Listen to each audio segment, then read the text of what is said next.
Welcome to the Inverted Fullbacks podcast. This is Faiz, and with me is Sanan.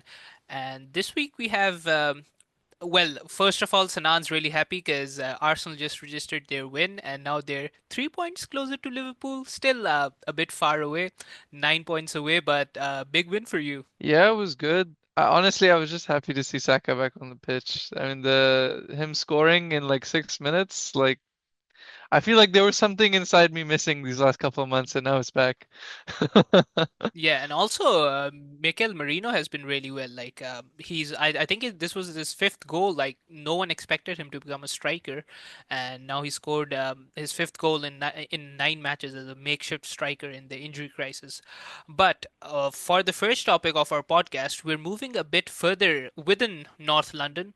It's actually your bitter rivals, Tottenham Hotspur. Ange Postecoglou just gave a press conference where he gave a new reason for Tottenham lacking behind this season, and that reason is extension of the season that we've been seeing in these past few years. Jurgen Klopp has been really vocal about this. He doesn't like how many matches the players are playing in these past few years, especially with the preseason, or you can even call it now the postseason, because like the break between the two leagues is really small now. So what do you think about it? Like Tottenham has been really bad. Like they've lost 15 matches out of the 29. Probably, I think if they lose their next match, they'll probably become the first team who've lost like 16 matches within their first 30 Premier League games. A little unusual for an Arsenal fan, but I have a little bit of sympathy for Postecoglu. If you look at Tottenham and you kind of compartmentalize the way they're playing, I mean, attacking wise, they're a great unit. Like they're one of the best attacking teams in the league in terms of the numbers. And they have, a plethora of talent up there in order to, achieve that. But at the same time, I don't think you see any manager who plays, as high of a line or as aggressive of a, tactic as Postecoglu, especially when, he doesn't have the personnel to do it at the back. You know, through injury, you'd expect him to be a bit more, adapting to the scenario. And I understand wanting to coach a system and trying to get all your players, very comfortable within it. But at the end of the day, if you really, can't play it, you don't have your center backs are constantly out injured, and your defensive midfielders not playing well. I don't know. It seems to me, as obviously not a football manager, so maybe he knows better, but seems a bit naive. And if you look at the results this year, it's exactly what you'd expect. They're great going forward because they play such an aggressive tactic and have these good attackers, but they can't defend because of all these injuries. And you can say that, well, they've had these injuries, it's unlucky, but the fixture congestion that you're talking about, that he's talking about, and the lack of proper preseasons or lack of breaks, that affects every team in the league, and not every team drops as heavily as Tottenham have since he's been appointed. Yeah, he had a little bit of a honeymoon phase, towards the end of last season, but this year, I mean, he's been figured out, dramatically. I don't think it's very rare that a club that's, traditionally in the Big Six has a drop off this big and doesn't sack their manager. I think, Arteta finished eighth, but that was not great. But Tottenham are 14th. It's a completely different story. They're closer to the relegation zone than they are to Europe. And I also And recall this one match. I'm not sure was it between Arsenal or Tottenham. I think Tottenham were probably one down or two down. Like they were still pressing with 9 men. So I was like, there were many yeah, memes made out of that thinking procedure as yeah, well. I think that was last season against Chelsea, when they were still pressing, still playing high. I think Jackson scored a very funny hat trick where like all the goals were very scruffy. But yeah, I mean that's a great example of how Tottenham just really haven't been able to adapt to the what's been thrown at them. And like not to toot the horn of my own team too much, but if you look at Arsenal, they've suffered a lot of injuries this year. I mean, we have Mikel Merino playing up top right now. And the fact of the matter is, even though all of our attackers are out, we're still able to produce, going forward because we've adapted the way that we play. Even though we're not as good as we were, we're still able to hold on to second in the Premier League, fairly comfortably. So there have to be questions asked about Postecoglou and why this is happening. Because while he may not be back like some of the other managers, we can't pretend like they haven't signed anyone. I mean, a number of players who've come in during his time have not been up to scratch. And But yeah, like I do have a bit of sympathy for, specific players on Tottenham. I think Archie Gray particularly.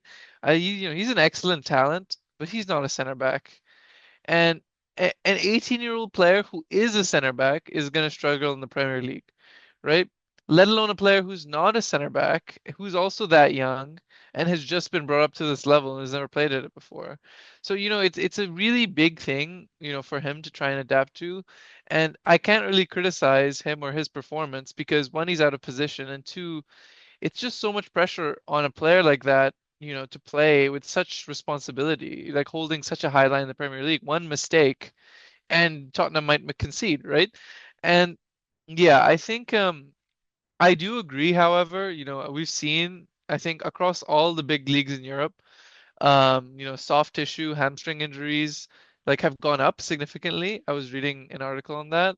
And it's due to fixture congestion, the amount of minutes you have to play these players.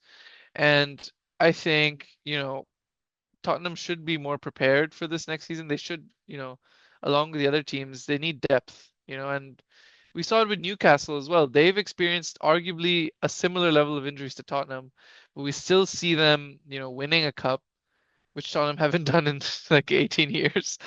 We see them also competing for the Champions League, even through all of these injury issues. So, as much as I am sympathetic towards Tottenham and Postecoglu, questions really have to be asked about whether he's the man for the job, because he needs to be able to adapt to, what's being thrown at him. And so far, he just seems like he's, out of his depth. And talking about fixture congestion, so there's a the new concept of the Club World Cup is coming up. Although it's a good news for North America with the FIFA World Cup as well, but this time around it's a whole 4 week long tournament which includes for the first time 32 teams.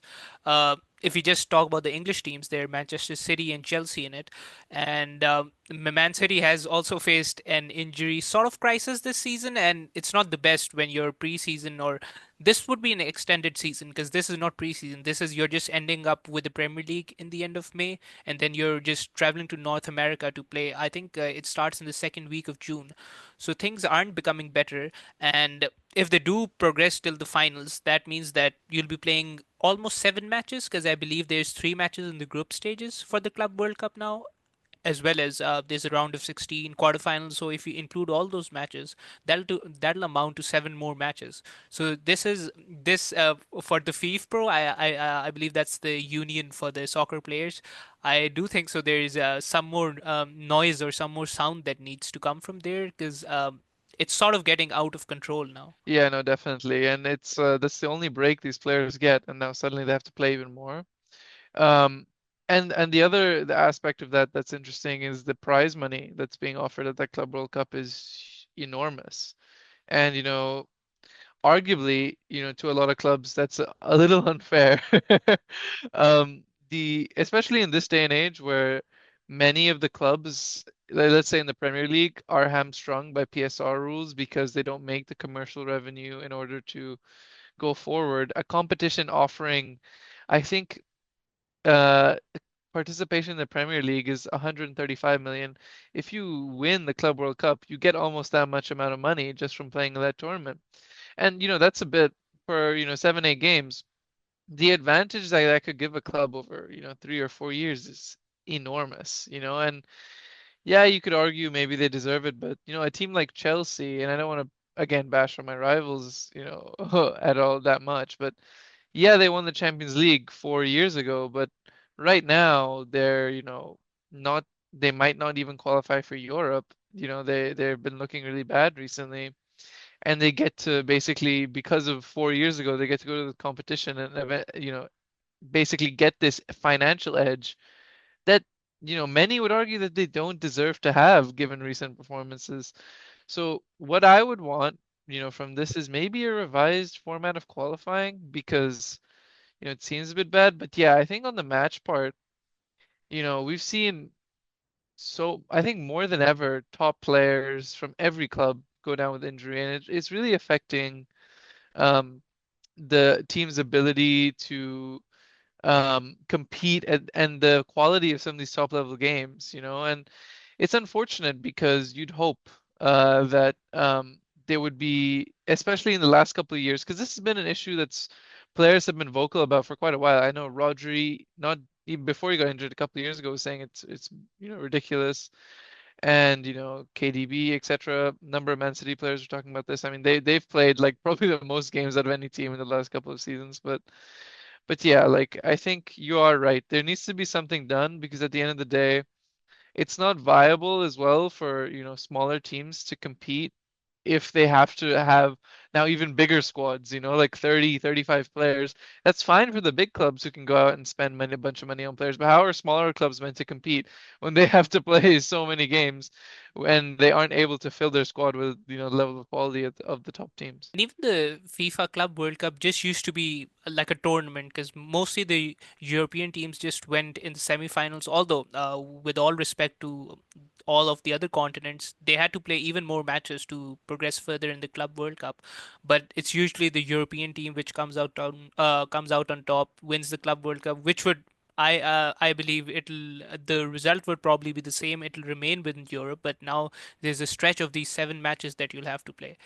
But if we go further down in the Premier League table, further than Tottenham Hotspur, there's this team Southampton, and they've had an interesting season where they've accumulated just 9 points from their 29 matches till now, and the worst Premier League record in terms of like a single season. The least points is currently held by Derby County, where they got 11 points. I believe it was the 2006 to 7 season, if I recall correctly. And they're on track. They might be able to defeat their record. Derby County is still 2 points advantage to them, but they still have 9 more matches to play. So Southampton have had a massive. Should we call it a decay, or I don't know what to call it. They have lost 6 consecutive matches, and there's this manager called Vincent Company who lost 7 consecutive matches last season, and now he's managing Bayern Munich.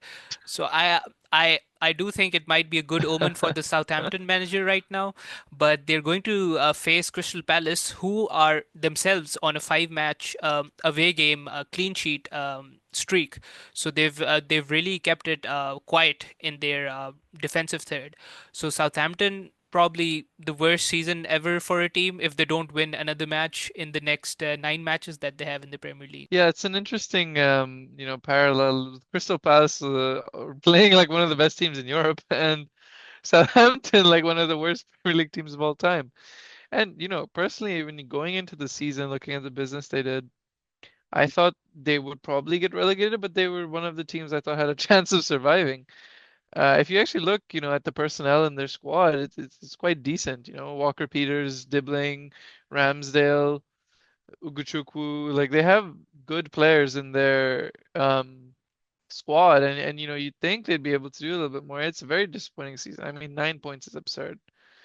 I don't think any team, no matter the quality, I think if you plucked a couple of the championship teams right now, they'd be getting more than 9 points in this Premier League season. So it's, a huge disappointment. And a number of these players, they have a number of good young players who are gonna want to move next year, which is gonna be very interesting. It's about the Omen and Vincent Company.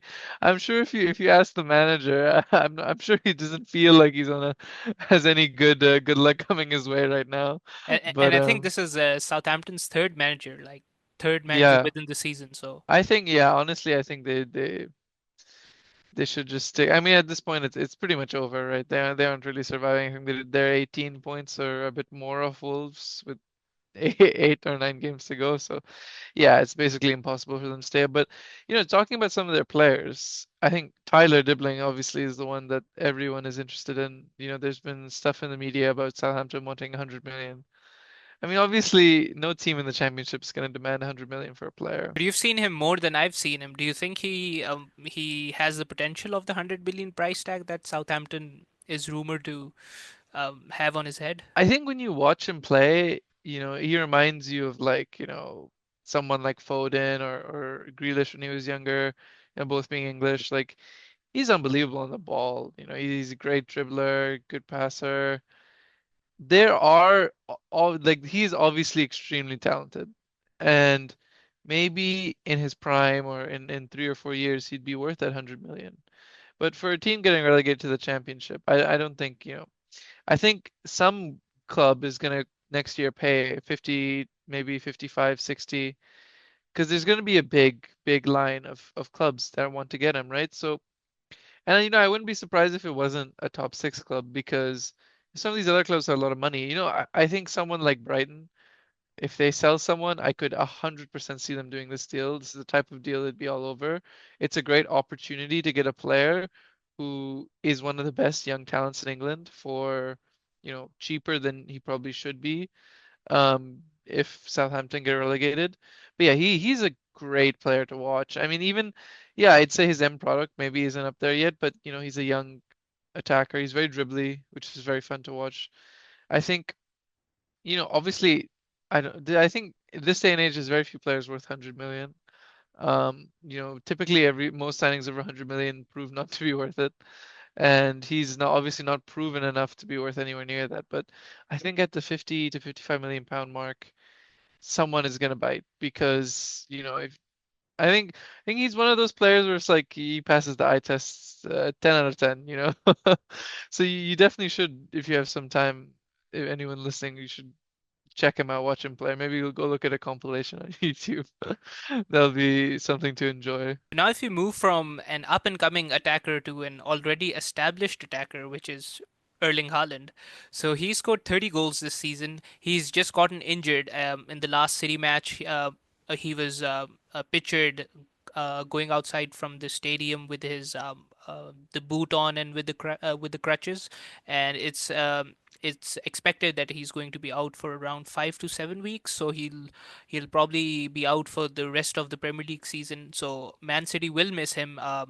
As they try to finish in the top four, but I was interesting this interesting statistic. Although it's a minor difference, but Man City have won more matches when Haaland hasn't been playing this season compared. They have won around 72% of the matches. So he's missed around 11 matches. So they've won 8 of them. Compared to when he's been playing, they've won around like 66% of the matches. But this is massive because we've seen like this also happened with Salah when he scored at an amazing rate. In his first season with Liverpool, but once in the second and third seasons when he wasn't scoring at almost every match. So people were saying that look, now he's just a one season wonder, but he's been scoring consistently, and now we're seeing similar comments towards Haaland, although he has crossed the 30 goal mark, and there's only four more players. I believe it's Lewandowski and Salah are two of them who have crossed the Yeah. 30 goal mark this season.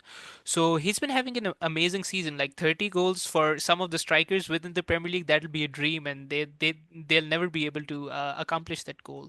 But due to his first season, where he scored 52 goals in 53 matches, we always expect him to score as much. Like we expect him to score every game, and also Yeah. everyone has him in the fantasy Premier League as well. So they all want just to have the easy captaincy choice and just have him for the rest of the season. But City are into their seventh successive FA Cup final. That's a big mark, and they're going to face Leicester City tomorrow, and the last person to score 30 plus goals in his first 3 seasons in the Premier League is the current Leicester City manager Ruud van Nistelrooy. Although he didn't have the best of times at Manchester United, he wanted to stay there, but he had to be let go by Amorim. But what do you think about this talk where Haaland is being criticized, or we can say he's having negative comments against him that he hasn't been scoring as much compared to his first season, especially? I think it's that type of thing where a player does so incredibly well that the second he has a little bit of a trough, everyone goes away overboard. I think we just saw it recently with Cole Palmer. People going onto him for not putting out the same output he did before. Haaland's a good player. Not a good player. He's a great player. But there are obviously parts of his game which mean that it is easy to critique things that if he's not scoring, it's very easy to critique him, right? I think like I was looking up some stats while you were talking, and in terms of his ability, outside of, when if you're actually talking about, non-penalty expected goals per 90, he's, zero point 0.7, which is so high. It's one of the highest in Europe, right? But when you actually look at his ability to link the play, especially in a system like City's, where if you're someone who isn't up to snuff technically with the rest of the squad, it's very easy to see because of the way they move the ball around. Um, he has like he's in the fourth percentile for passes attempted, which is insane, which means 96% of strikers pass the ball more than him in Europe. And in isolation, obviously you can say, oh, well, he's a back to goal type of striker, but his team has the ball so much. It's like it's crazy to think that, that's how he is this year because for a team like Manchester City, your striker being so disconnected is I think until Haaland, we had never ever seen Pep even have a player like this.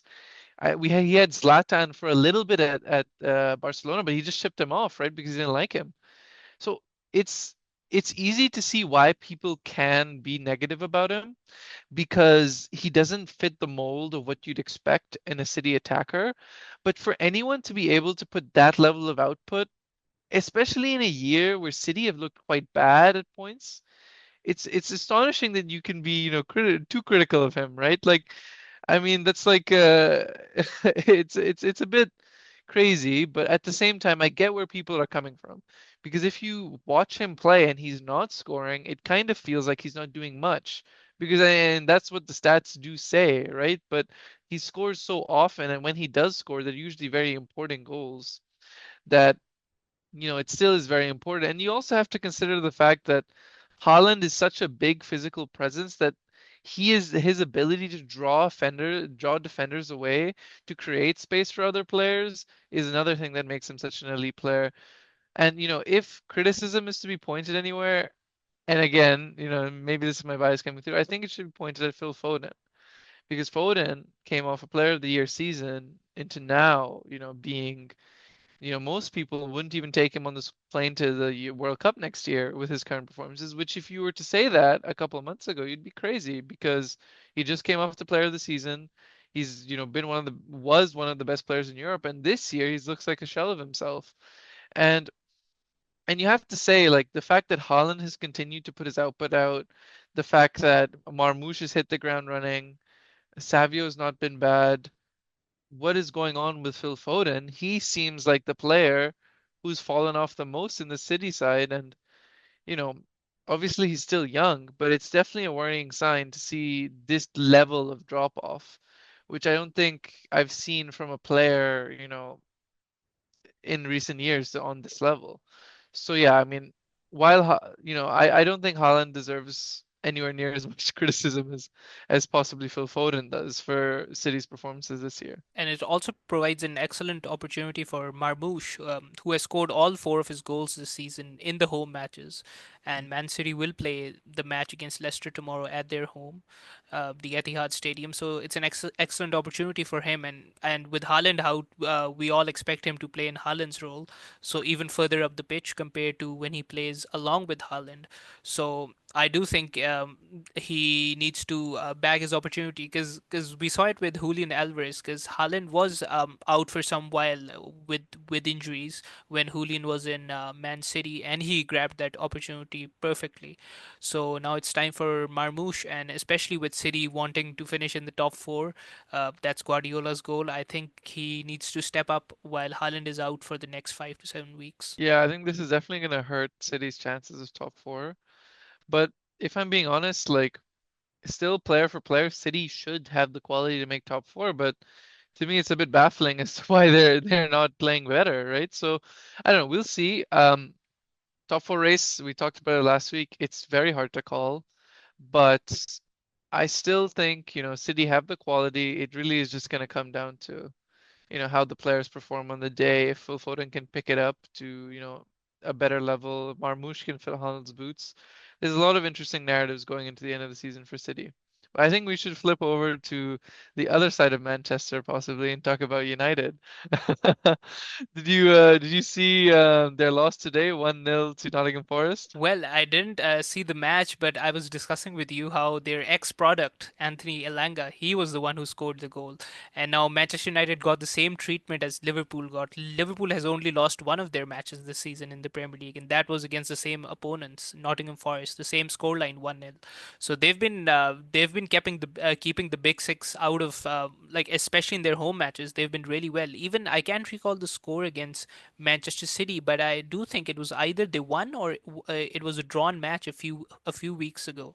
Did you keep in track Yeah, with the that match? I do remember. I'm pretty sure that was 2-2. That was a good. So the match today, yeah, I did. I was watching it alongside the Arsenal Fulham game.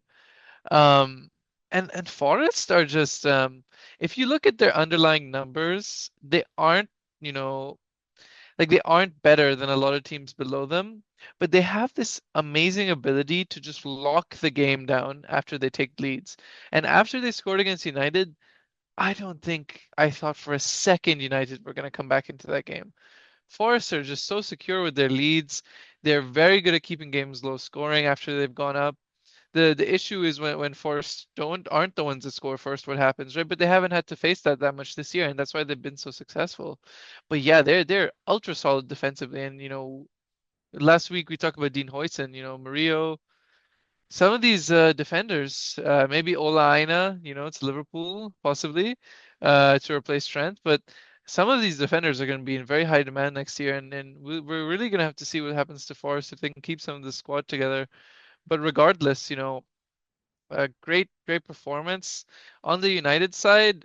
I don't think it was an awful performance, but at the same time, I think that's because my expectations have just lowered throughout the season. And, if you're going to be reasonable as a United fan right now, I think you should lower your expectations a little bit. And you should just hope week to week that there's like you see progress in the way that you're playing, because it's more important that, Amorim's gonna be there next year, 99%, unless they do something pretty stupid, which I don't think they'll do. But next year is when you're really gonna see what Amorim can do. Because if you actually watch them play right now, they're kind of bad at everything. But you can't. But if that's the case, you can't really analyze it too much, right? You can't say that, oh, Amorim's not doing this well, or he needs to improve this, or he needs a player here, because they're not doing anything well right now. And I think that's more of a like everyone's still adapting to one, the way he plays, and two, they have had injuries. And so I don't think there's a lot of analysis that can be done on United right now other And than and you need to there's give it also the time. factor about their new owner, Ratcliffe, who has been really backing Amorim because he's been criticizing most of the players, as we discussed in one of the previous podcasts, but he hasn't criticized or talked about Amorim a lot, which is a good sign for Manchester United because their supporters always the one who are bashing their owners, especially the Glazer family. But if we just talk about this match, the Manchester United and Nottingham Forest one, so I believe their XG was quite good. Yeah, like I was saying before that, maybe I thought with Forest we're not going to concede, but that didn't mean that United didn't have a lot of chances because they did. But that's been their struggle the whole year. I think Xerxes and Hoyland have like 2 goals in the Premier League between them. Garnacho can't score. They just shipped off Rashford, who's one of their biggest goal threats. Like they have no threat in front of goal, and Ahmad's been out for a long time. And Ahmad Diallo is a great, very exciting player. Like he's one of the best talents, at right wing, but can't rely on a on a 20, 21, 22-year old to carry your attack throughout the whole year. So and Bruno has been good, but Bruno can be in and out of form at times. But I think that's more down to the way that they're playing. But yeah, they did have a lot of chances, which is a good sign. But you know, Forest won, and I think Forest had done that a lot this year. So I wasn't really that surprised with Forest holding on. So we've talked a lot about attacks. Let's go back in defense, which was usually called the first line of defense, the goalkeepers, but now they're being called the first line of attack. Because I was looking at these statistics, and ever since like there was a change of rule in 2019 where the goalkeepers weren't allowed to pass within their penalty box, but in 29 that rule was changed, which has led to teams starting from the back, starting from the keeper themselves. And there was this comparison, this article that I read about back in 2006, where there only used to be around, I believe, 44% of the passes which were like successful from the goalkeepers, but now that percentage has risen to almost like 69%, where the goalkeepers are giving successful passes. And one of the reasons why is because they're just passing to the defender standing right next to them. But and when you think of passing from the back and making build-up play, so you usually associate Pep Guardiola with that, with the philosophy that he's brought to Manchester City. But it's actually Chelsea who are leading the way for the most passes being given within the penalty box. 84% of Robert Sanchez's passes have been to the defender within his penalty box. And the second team is also a big surprise. It's Tottenham Hotspur who are building from the back.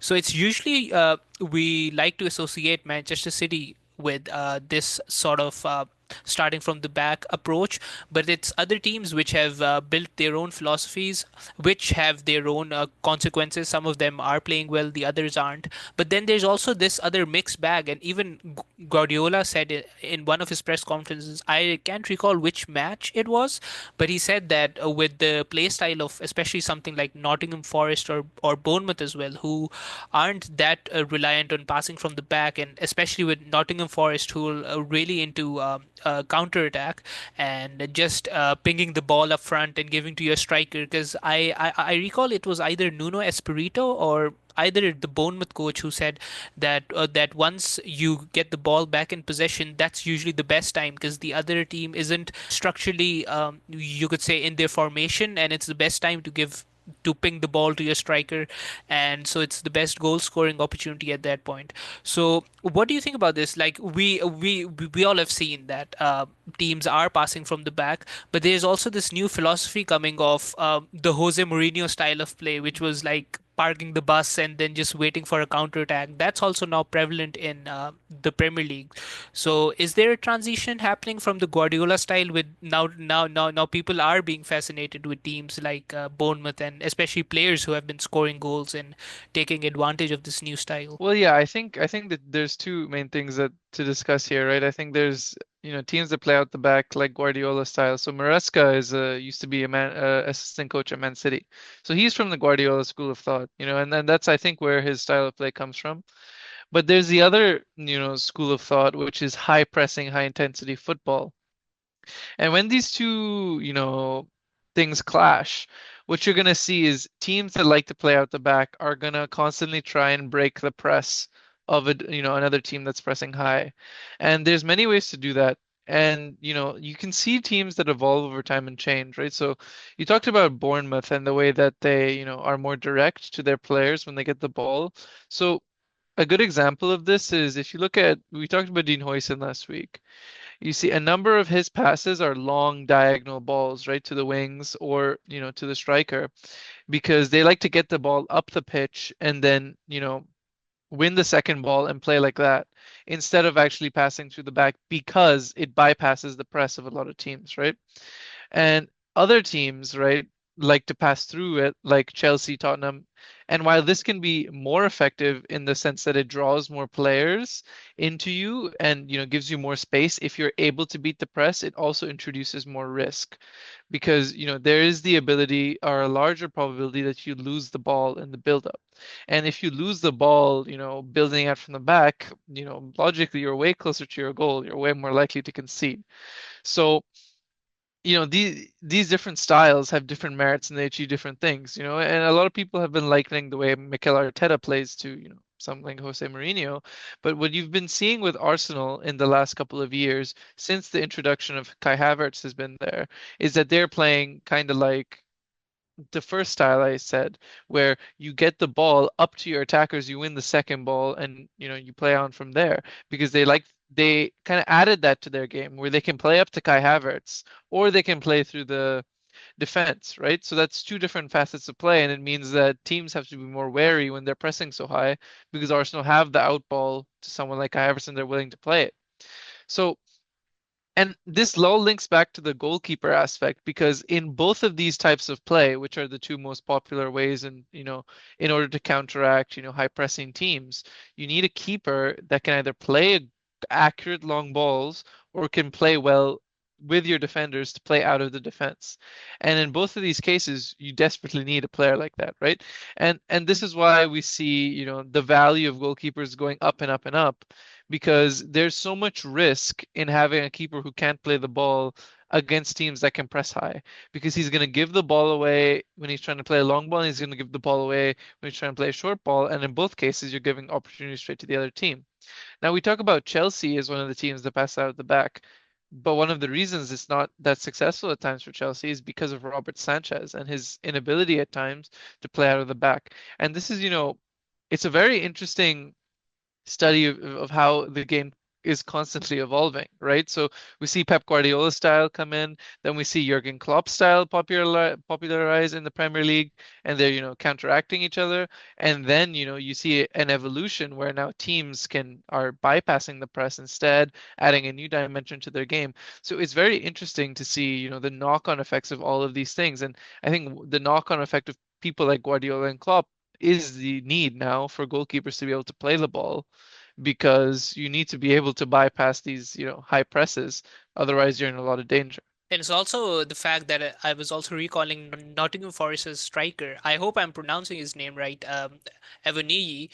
He's built like a tank. Like you need that guy. Like to win a second ball. One of the reasons why they're also succeeding is because they have a tank at front. And I also recall like Firmino as well, who used to play that role. He used to keep the possession and then feed it to Salah and Mane.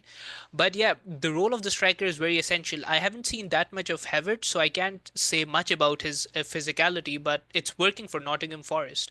And the other aspect of this is also the fact that Guardiola is credited with the tiki-taka style of play, but it's also Ederson who's become the first goalkeeper in Premier League history who has registered 3 assists within a single season.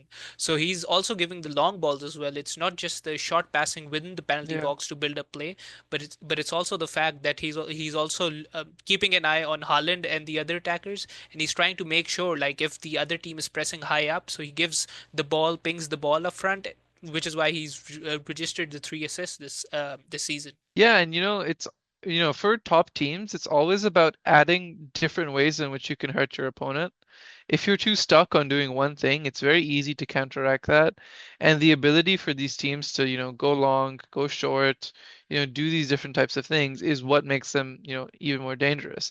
And with Liverpool, for example, they're one of the more direct teams, right? You see a lot of space, hitting into space for Salah, who brings it down, brings other players into the game, but they're very quick and direct, and that type of style, you know, Liverpool, at times can be, a bit shaky playing out from the back, even though they have good quality there. But it's because teams know that they press them, but then there's outball to Salah, and the reason they have these types of things, I mean, the fact that they have these types of things makes them so dangerous. They can hurt you playing out from the back. They can hurt you in a direct fashion. And yeah, so it's definitely a big asset to have a player like Ederson, Alisson, David Raya, these types of keepers who can, do these things out from the back. And boy, Raya, he's really fast as well. I was looking at his pace. He's probably the fastest goalkeeper. Even I was looking at his top speed, and he was like faster than many midfielders that we know. But now, if we come towards this story, which is more connected to me, is the Trent Alexander-Arnold story, which has been trending for the last few days. Although he's injured right now, he's not playing. But and we haven't received the here we go from Fabrizio Romano. But it's being said that his deal with Real Madrid is almost complete.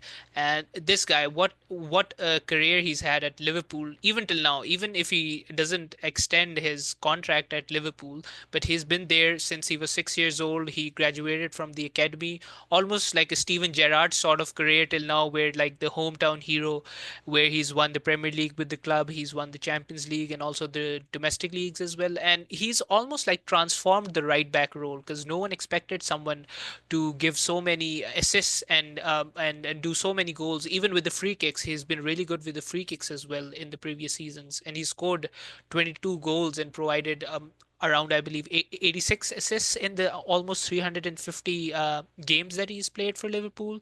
So he's almost next to, you should say, it wouldn't be easy to replace him. I hope he still remains at Liverpool, although it looks highly unlikely. But now Liverpool is being linked to many other players, and one of them is Jeremy Frimpong, who is playing in a completely different formation style for Bayer Leverkusen. And by the way, just breaking news for you: Bayer Leverkusen just got eliminated from the German domestic league by a third division club, and the third division club is now going to play the final of the German the German Cup, and if they do win the final, they'll progress to the Europa League. So I believe this would probably be the first time that a third division German team can play in the Europa League if they do win the final match, which is almost next to impossible. But now they've defeated Bayer Leverkusen. So yeah, if you come back to Trent Alexander-Arnold, so yeah, Jeremy Frimpong is one of the people who is being noted or being linked with Liverpool. Although while he's been playing under Xabi Alonso, he I was seeing his heat map, and is there's nothing in the defensive third that you see from Jeremy Frimpong. Xabi Alonso likes to play with three at the back, so they're usually the ones who are doing most of the work within the defensive third, while Frimpong's presence is felt in the attacking from the right wing.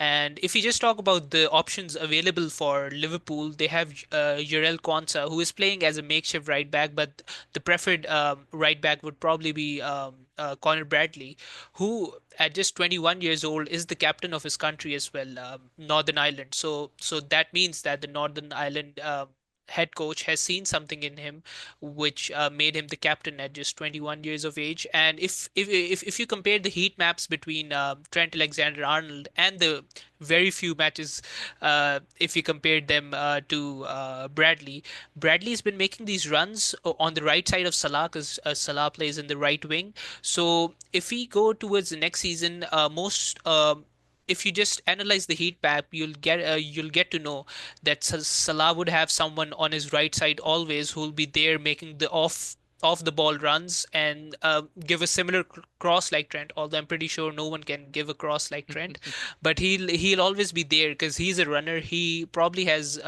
better stats in terms of covering the ground compared to Trent, because Trent has also received criticism for his defensive prowess. But Connor Bradley's there. But except for that, if Trent does go to Real Madrid, I think that they will go for someone like Frimpong or the other options. So yeah, this story was really close to my heart. But what do you think if Trent does go to Real Madrid? Do you see Bradley being a replacement, or are you also seeing a new right back coming to Liverpool? Honestly, looking at the market for right backs right now, it's a bit tough to see how to replace Trent. He's a very unique player. There really isn't any like for like kind of replacement. If you want someone who's, gonna go forward a lot, yeah, Frimpong is probably the best offensive right back in the world, but he's a wing back, right? So that's the kind of issue I have with signing Frimpong is he's a wing back, and I don't think he will perform to the level that he is at, Leverkusen in the Premier League, and I think he might be exposed a little bit because of how much he's going to want to push further forward, right? So I think Connor Bradley is the best option to continue at Liverpool. I'd rather Liverpool go out and spend, 45, 50 million on someone like Milos Kerkez from Bournemouth for left back instead of investing heavily in a right back position. Maybe bring someone young in to be the backup for Bradley, or maybe someone with more experience that you can kind of bet him in. But Liverpool have arguably 7 or 8 almost guaranteed signings they have to make in the summer, which could go even higher depending on exits. And I don't think a position where you have someone who's been groomed as a replacement for a long time, I don't think you should be spending money there as much as you should be in other positions. Like they need a left back, they need a backup center back. Van Dijk might be leaving, so they might need two center backs. They need at least another one defensive midfielder. They probably need a striker. Salah leaves, they need a right winger. You know, if Alisson leaves and Kelleher leaves, maybe they need a backup goalkeeper because it seems like both of them might leave in the summer too. So yeah, you never know. Liverpool have way too much on their plate in the summer, in my opinion, to be kind of investing in right back when they have such a great option, Connor Bradley. I think he's a very, very good player, and he's a captain of his country at 21, and that's testament to probably his maturity on the pitch, which is something that's very important when you're a young defender. So yeah, I mean, I But would. there's also another point that I missed about Connor Bradley, which is like within the last 2 years he's missed 7 months out of the 24 months through injury. So he's also injury prone, and he's had almost close to four different sorts of injuries during these last 2 seasons. So there's that aspect as well. While if well, yes, I do agree with you. While that Frimpong has been playing as the wing back for Bayer Leverkusen, but due to his time at Manchester City, he was there as a youth product. He was in the academy. That makes him not an international transfer, I must say, or he's more like a domestic Oh, product, is which he also. homegrown? Yeah, he's homegrown. Yeah, that Oh, was the term I was looking for. So he's homegrown. That means that it wouldn't be a dent on their on their international transfers. As we all know, that every Premier League club is only allowed a certain amount of players, and that's also the case with Ola Aina as well, who's the right back at Nottingham Forest. He's also homegrown, and his contract is ending by the end of this season. He hasn't signed a contract extension as well, although his contract says that he can extend by 12 months. That's up to Ola Aina and Nottingham Forest to decide. But as we all know how well Nottingham Forest have been performing, so except for Frimpong, there's also Ola Aina in this discussion. I think that would be a very sensible move to grab someone like Ola Aina to play alongside Bradley. You know, both of them can pick up minutes. You don't have to overplay either of them. They're both good enough to play for a Champions League level club, as Aina showed this year. I think that would be, a very sensible solution. And since Frimpong is homegrown, obviously there's more value there. But I think ultimately it depends on what Schlott wants to do next season, because at the end of the day, his team is going to look very different next season to what it is this year. So if he's going to go in a direction where he's going to want much more offensive fullbacks, then yeah, Frimpong's a great signing. If not, there's other options, and he already has Connor Bradley, so I'd stay with that. But yeah, I mean, I think either way, very hard to predict what Liverpool are going to do, because it's very hard to predict what a lot of clubs are going to do, because there's a lot of change coming. I think maybe the most predictable club is probably going to be Arsenal. I don't know if you've seen the Gyökeres rumors. No, I haven't. What is that about? So I think David Ornstein. He's one of the most reliable journalists for the Athletic. Came out saying that Arsenal are stepping up their interest in Gyökeres. I think Zubimendi is almost wrapped up as well. I think Arsenal Yeah, so they've need. signed Mikel Merino, so now they want the second defensive midfielder from Spain. No, they won the third because actually, when Ødegaard was on loan at Real Sociedad a couple of years ago, the midfield was Marino, Ødegaard, and Zubimendi. So they're recreating it at Arsenal, which is nice. But I think their next step would probably be to sign Rodri now, and they'll complete the quad. actually, the next step would be to sign Isak, who also played for that team. That's in, But that's insane, bro. but I don't think that's gonna happen, unfortunately. Um, but yeah, like I think Arsenal are quite predictable. Winger, striker, defensive midfielder is really what they're going to sign this summer. And past that, it's just going to be depth, probably a backup goalkeeper. But I think what they're going to do is quite telegraphed. And but when it comes to Liverpool, you really never know, because I don't know. Liverpool always seem to want a lot and get very little. Whether it's Bellingham, Caicedo, now they apparently have big interest in Isak. When it comes to these bigger money signings, we typically get disappointed, especially from a Liverpool fan perspective. So I'm very interested to see what they do, because I know they definitely have money this summer and they have a lot of need. So I think we will see some sort of marquee signing.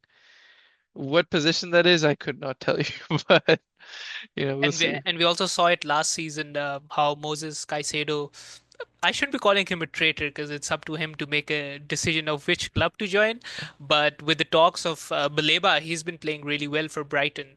So I hope the history doesn't repeat itself and we have to face a similar situation because we might sign a defensive midfielder and Baleba's been really well.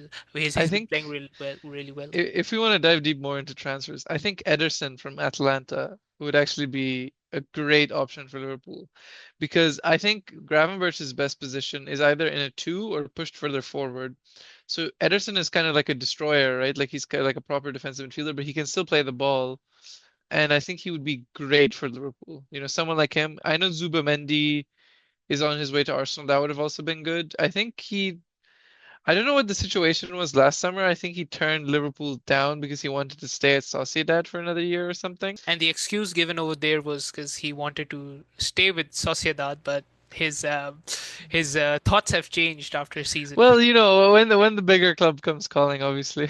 Yeah, the bigger second place club. Yeah, of course.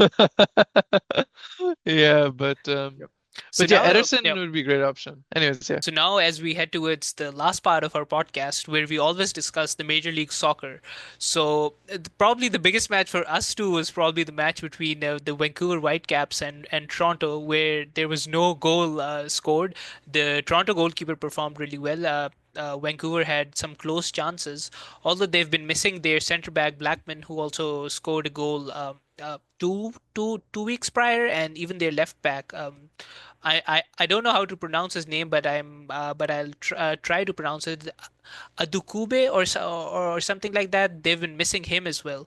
So I'll just say that Vancouver wasn't playing with their strongest side, which is why we went to Toronto at the BMO Field and we drew the match. But we're still on top of the Western Conference. Head coach of Sporting Kansas City, he was sacked from his role. Who was there since 2009, and he's got a really interesting story. He became the director of Sporting Kansas in 2006, and when they faced a head coach issue in 2009, so they brought in him as the interim head coach. But he performed so well that they decided to make him the head coach, and he became the first coach to take Sporting Kansas to 8 consecutive MLS playoffs. So he's had a really good CV in terms of that. But if we talk about the current season, so Kansas is at the bottom of the Western Conference. They have gotten just 1 point out of their 6 matches that they've played. And the other news from the MLS is, which like most of the rest of the world knows about, is Inter Miami, and they won their match against Philadelphia Union. But this is now a streak for Inter Miami. They've scored in 28 consecutive matches, so they've scored 60 goals in these 28 matches, and most of the credit goes to Lionel Messi, the GOAT himself, as well as Suarez. I think Suarez has probably 5 assists this season, so he hasn't been on a goal scoring spree, but he's been providing a lot of assists, and he also assisted Messi in the match. And Messi came on in the 55th minute and he scored in the 57th. So he's been having his golden time over here in North America. Yeah, no, I actually was just looking at Inter Miami. I just realized I can't believe I didn't know this before that Javier Mascherano is the coach of Inter Miami, which is so cool, you Yeah, know? He this was the put- biggest news of the preseason because Yeah. he's compiling all the stones, the Thanos stones, back from Barcelona. It's working. I mean, they look very comfortable without Messi even playing. They look very comfortable to go through and possibly compete for the MLS. I think they could Yeah, have the MSN again if Neymar decides to come to Miami. He's really close. He's in Santos these days. He's in playing yeah. in the I Brazilian league. mean, yeah, Not very I far. could see that happening, but the injury, the amount of games they play is going to be the question, especially at this stage in their career. But yeah, no, very interesting. I think it was a miracle for Toronto not to lose that game.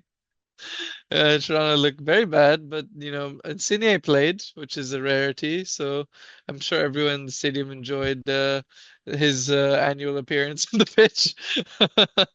That was really But well, and I was really impressed with Bernardeschi as well, who has Hmm. previously played for Juventus. And when you see these players who are not past their prime, we can say play in the MLS, so you see this difference in quality, which was there. Yeah, So even if you go in the highlights right now, you'll see some of the passes and some of the through or the long balls being provided by Bernardeschi, and you see a difference in the skill that these players provide, and it's a good sign for MLS with such players coming who aren't in their late 30s and rather in their late 20s or early 30s, and they still have a few years left.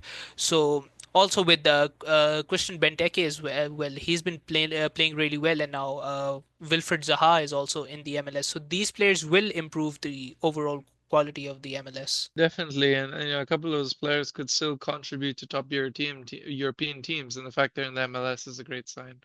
Yeah, I think with the MLS, it'll take time, but the money is there, so eventually that's how football works these days. Eventually, football will come. But I think the thing that's always going to lack is obviously the history and the prestige. If you're a young player, you dream of playing in Europe, you dream of winning the Champions League.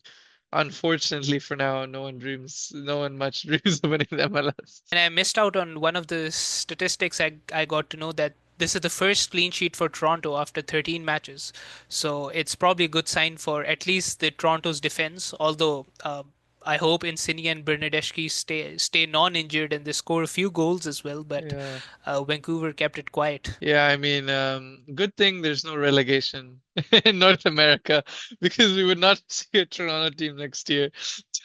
Well, that's a good point to end this podcast on. Please do like, share, and subscribe. I hope you liked this episode. And thank you for joining us. And we'll see you next week again. This is Faz with Sanan. See ya.